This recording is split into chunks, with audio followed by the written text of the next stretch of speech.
তো once again a very good morning. আর আজকে হচ্ছিল ডে 3 অ্যাট নাসিক, আর এখন বাজে সকাল 9টা।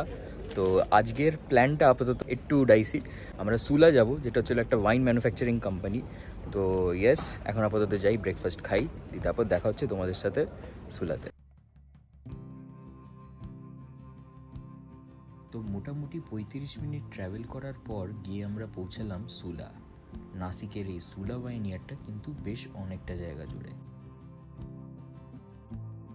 উইকেন্ডসে 600 টাকা কভার চার্জেস, আর ফেস্টিভ বা উইকেন্ডে 1000 টাকা করে কভার চার্জেস। টিকিট কাউন্টার হয়ে মেন গেট দিয়ে প্রবেশ করেই প্রথমে দেখি বিশাল বড় বাগান, আর তার সাথে দারুণ অ্যাম্বিয়েন্স।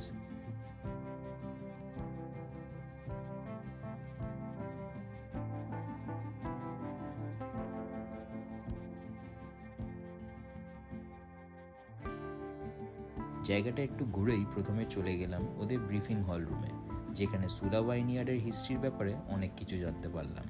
তারপরে আমাদের দেওয়া হলো এখানে ওদের ওয়াইন ম্যানুফ্যাকচারিং ইউনিটসের একটা ডিটেইল ট্যুর।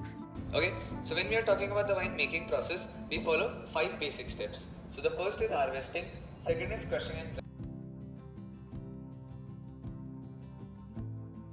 দিয়ে আমাদের নিয়ে যাওয়া হলো ওয়াইন টেস্টিং সেশনের দিকে।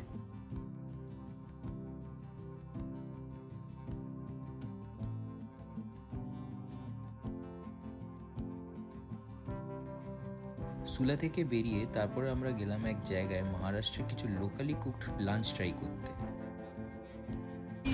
खुद बनाना चाहेंगे नासिक में सर, उसके लिए हम सिखाएंगे, आप बनाएंगे। तो वर्कशॉप है, तो उस हिसाब से आप लोगों को बनाना है और हम बताएंगे आपको कैसे बनाना है।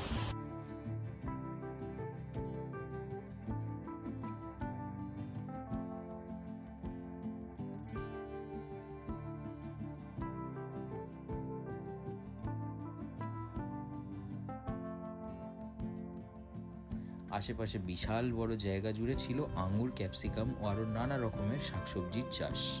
প্রকৃতির মাঝে দুপুরের এই খাওয়া সারতে বেশ মজাই হলো।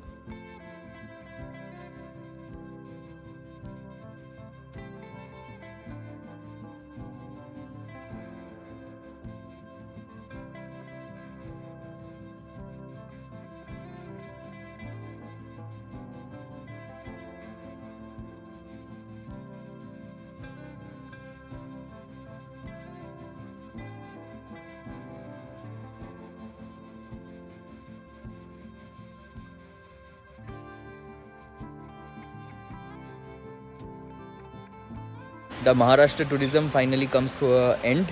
আর এই হচ্ছিল আমার পেছনে নাসিক ইন্টারন্যাশনাল এয়ারপোর্ট। এখান থেকেই আমার ফ্লাইট আজকে কলকাতার জন্য। আর বাকি সব ডিটেলস তো আমার ডেসক্রিপশনে পেয়েই যাবে তোমরা। And today is day 4 at Nashik, যখন আমি ছাড়ছি নাসিক আর পৌঁছাবো কলকাতা আজ রাত্রি 8টার মধ্যে। তো তোমরা যদি প্ল্যান করো নাসিকে আসার আর থাকার একটু আউটস্কার্টসের দিকে, দেন নিশ্চয়ই ইকো ক্যাম্পিং রিসর্টটা বুক করো। বাকি ডিটেলসও তোমরা ক্যাপশনেই পেয়ে যাবে। And please subscribe, like and share. আর আরও আপডেটসের জন্য বেল আইকনটা প্রেস করে দিও। দেখা হচ্ছে নেক্সট ব্লগে। Until then, good by.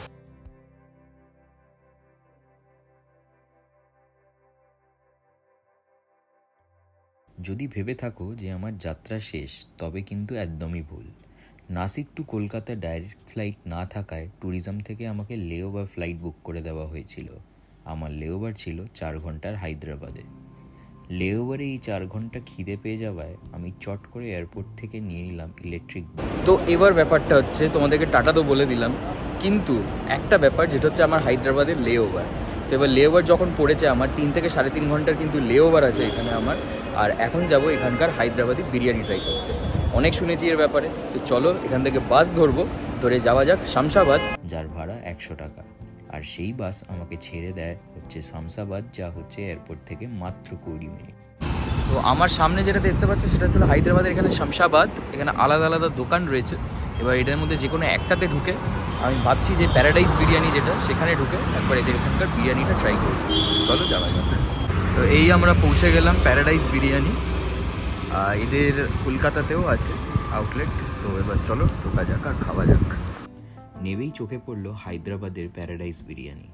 আমিও দেরি না করে লাইফে ফার্স্ট টাইম ট্রাই করতে ঢুকে গেলাম হায়দ্রাবাদি বিরিয়ানি। বেশি একটা টাইম না থাকায় শহরের বেশি ভেতরে ঢুকতে পারিনি, তাই যা এয়ারপোর্টের সামনে পাওয়া গেছে তাতেই যেতে হয়েছে।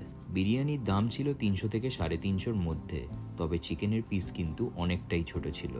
3টে বিট সাইজের চিকেনের সাথে রাইস খেতে ঠিকঠাক লাগলো। পরবর্তীকালে কোনোদিনও হায়দ্রাবাদ গেলে নিশ্চয়ই ট্রাই করব হায়দ্রাবাদি লোকাল স্ট্রিট বিরিয়ানি, আর তোমাদের দেখাবো।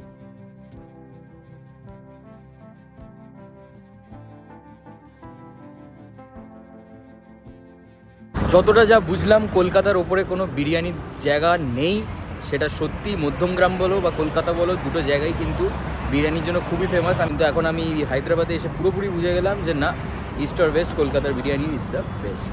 চলো, অলরেডি অনেকটা সময় চলে গেছে বিরিয়ানি খেয়ে, এবার যাওয়া যাক এয়ারপোর্টের দিকে, ক্যাব আসছে। বিরিয়ানি খাওয়ার পর আমি আবার ফিরে এলাম এয়ারপোর্টে।